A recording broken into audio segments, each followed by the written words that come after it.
Chapter 6. Clerval then put the following letter into my hands. It was from my own Elizabeth. My dearest cousin, you have been ill, very ill, and even the constant letters of dear kind Henry are not sufficient to reassure me on your account. You are forbidden to write, to hold a pen, yet one word from you, dear Victor, is necessary to calm our apprehensions. For a long time I have thought that each post would bring this line, and my persuasions have restrained my uncle from undertaking a journey to Ingolstadt. I have prevented his encountering the inconveniences and perhaps dangers of so long a journey, yet how often have I regretted not being able to perform it myself! I figure to myself that the task of attending on your sickbed has devolved on some mercenary old nurse, who could never guess your wishes or minister to them with the care and affection of your poor cousin. Yet that is over now. Clerval writes that indeed you are getting better. I eagerly hope that you will confirm this intelligence soon in your own handwriting. Get well and return to us. You will find a happy, cheerful home and friends who love you dearly.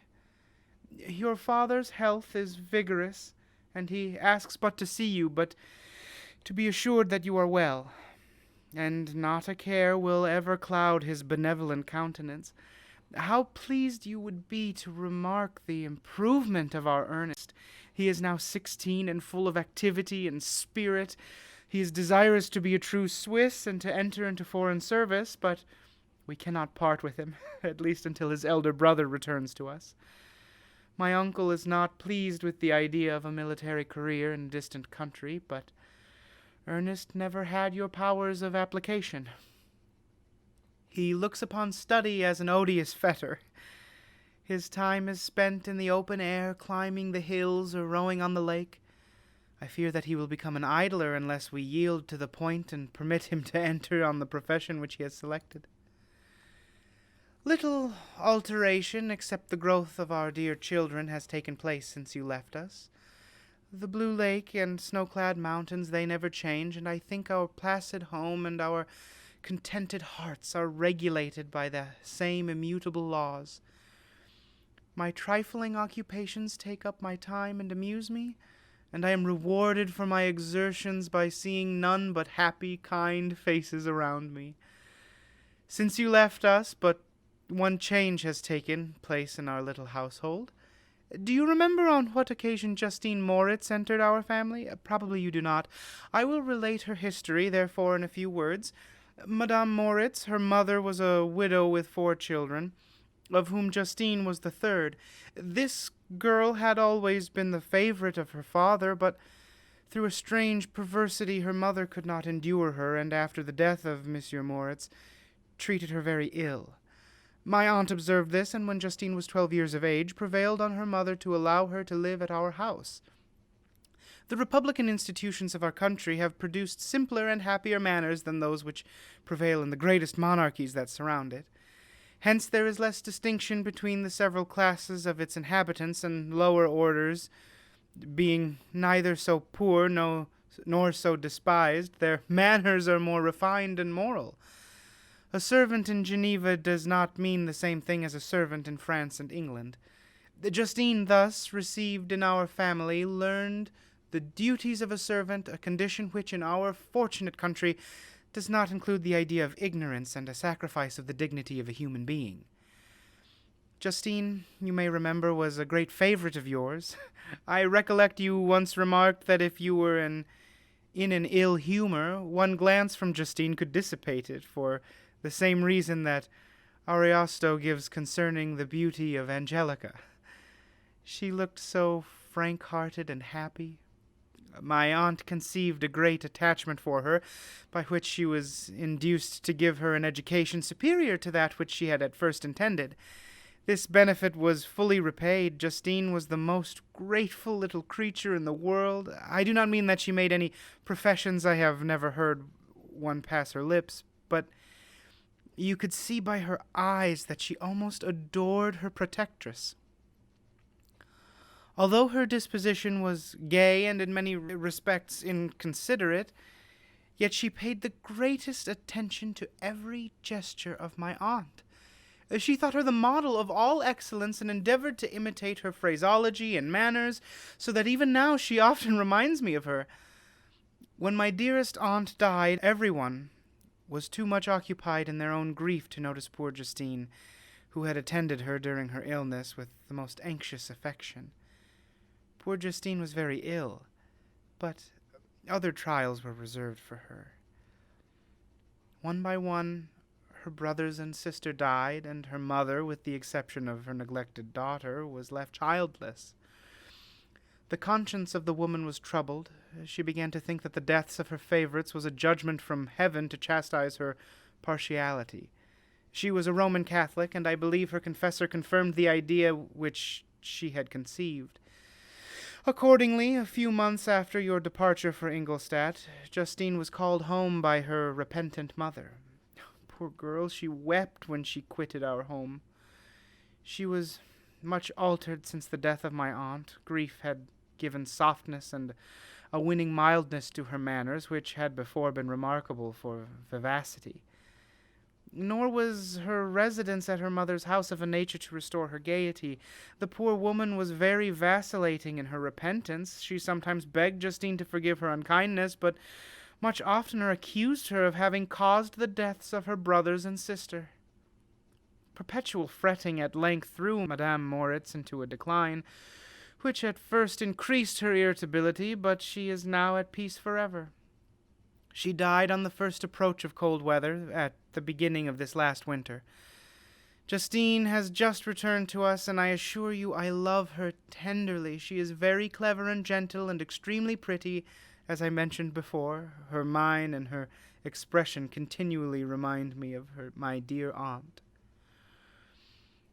I must also say a few words to you, my dear cousin, of darling little William. I wish you could see him. He is very tall of his age, with sweet, laughing blue eyes, dark eyelashes, and curling hair.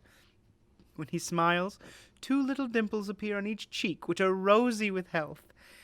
He has already had 1 or 2 little wives, but Louisa Biron is his favorite, a pretty little girl of 5 years of age. Now, dear Victor, I dare say you wish to be indulged in a little gossip concerning the good people of Geneva. This pretty Miss Mansfield has already received the congratulatory visits on her approaching marriage with a young Englishman, John Melbourne, Esquire. Her ugly sister Manon married Monsieur Duvillard, the rich banker, last autumn. Your favorite schoolfellow, Louis Manoir, has suffered several misfortunes since the departure of Clerval from Genova, but he has already recovered his spirits, and is reported to be on the point of marrying a lively, pretty Frenchwoman, Madame Tavernier. She is a widow, and much older than Manoir, but she is very much admired, and a favorite with everybody. I have written myself into better spirits, dear cousin, but my anxiety returns upon me as I conclude. Write, dearest Victor. 1 line, 1 word will be a blessing to us. 10,000 thanks to Henry for his kindness, his affection, and his many letters. We are sincerely grateful. Adieu, my cousin. Take care of yourself, and I entreat you, write. Elizabeth Lavenza. Geneva, March 18th, 17-something. My dear Elizabeth, I exclaimed, when I had read her letter. I will write instantly and relieve them from the anxiety they must feel. I wrote, and this exertion greatly fatigued me, but my convalescence had commenced and processed regularly. In another fortnight I was able to leave my chamber. One of my first duties on my recovery was to introduce Clerval to the several professors of the university. In doing this, I underwent a kind of rough usage, ill-befitting the wounds that my mind had sustained. Ever since that fatal night, the end of my labors and the beginning of my misfortunes, I had conceived a violent antipathy even to the name of natural philosophy. When I was otherwise quite restored to health, the sight of a chemical instrument would renew all the agony of my nervous symptoms. Henry saw this and had removed all my apparatus from my view. He also changed my apartment, for he perceived that I had acquired a dislike for the room which had previously been my laboratory. But these cares of Clerval were made of no avail when I visited the professors. Monsieur Waldman inflicted torture when he praised with kindness and warmth the astonishing progress I had made in the sciences. He soon perceived that I disliked the subject, but not guessing the real cause, he attributed my feelings to modesty and changed the subject from my improvement to the science itself, with a desire, as I evidently saw, of drawing me out. What could I do? He meant to please, and he tormented me. I felt as if he had placed carefully, one by one, in my view, those instruments which were to be afterwards used in putting me to a slow and cruel death. I writhed under his words, yet dared not to exhibit the pain I felt. Clerval, whose eyes and feelings were always quick in discerning the sensations of others, declined the subject, alleging in excuse his total ignorance, and the conversation took a more general turn. I thanked my friend from my heart, but I did not speak. I saw plainly that he was surprised, but he never attempted to draw my secret from me, and although I loved him with a mixture of affection and reverence that knew no bounds, yet I could never persuade myself to confide in him that event which was so often present to my recollection, but which I feared the detail to another would only impress more deeply. Monsieur Krempe was not equally docile, and in my condition at that time of almost insupportable sensitiveness, his harsh, blunt encomiums gave me even more pain than the benevolent approbation of Monsieur Waldman. "Damn the fellow!" cried he. "Why, Monsieur Clerval, I assure you he has outstripped us all. Aye, stare if you please, but it is nevertheless true. A youngster who, but a few years ago, believed in Cornelius Agrippa as firmly as in the gospel, has now set himself the head of the university. And if he is not soon pulled down, we shall all be out of countenance. Aye, he continued, observing my face, expressive of suffering. Monsieur Frankenstein is modest, an excellent quality in a young man. Young men should be diffident of themselves, you know, Monsieur Clerval. I was myself when I was young, but that wears out in a very short time." Monsieur Krempe had now commenced an eulogy on himself, which happily turned the conversation from a subject that was so annoying to me. Clerval had never sympathized in my tastes for natural science, and his literary pursuits differed wholly from those which had occupied me. He came to the university with the design of making himself complete master of the Oriental languages, and thus he should open a field for the plan of life he had marked out for himself. Resolved to pursue no inglorious career, he turned his eyes toward the east as affording scope for his spirit of enterprise. The Persian, Arabic, and Sanskrit languages engaged his attention, and I was easily induced to enter on the same studies. Idleness had ever been irksome to me, and now that I wished to fly from reflection and hated my former studies, I felt great relief in being the fellow pupil with my friend, and found not only instruction but consolation in the works of the Orientalists. I did not, like him, attempt a critical knowledge of their dialects, for I did not contemplate making any other use of them than temporary amusement. I read merely to understand their meaning, and they well repaid my labors. Their melancholy is soothing, and their joy elevating, to a degree I never experienced in studying the authors of any other country. When you read their writings, life appears to consist in a warm sun and a garden of roses, and the smiles and frowns of a fair enemy, and the fire that consumes your own heart. How different from the manly and heroical poetry of Greece and Rome! Summer passed away in these occupations, and my return to Geneva was fixed for the latter end of autumn, but being delayed by several accidents, winter and snow arrived. The roads were deemed impassable, and my journey was retarded until the ensuing spring. I felt this delay very bitterly, for I longed to see my native town and my beloved friends. My return had only been delayed so long from an unwillingness to leave Clerval in a strange place before he had become acquainted with any of its inhabitants. The winter, however, was spent cheerfully, and although the spring was uncommonly late when it came, its beauty compensated for its dilatoriness. The month of May had already commenced, and I expected the letter daily which was to fix the date of my departure, when Henry proposed a pedestrian tour of the environs of Ingolstadt, that I might bid a personal farewell to the country I had so long inhabited. I ascended with pleasure to this proposition. I was fond of exercise, and Clerval had always been my favorite companion in the ramble of this nature that I had taken among the scenes of my native country. We passed a fortnight in these perambulations.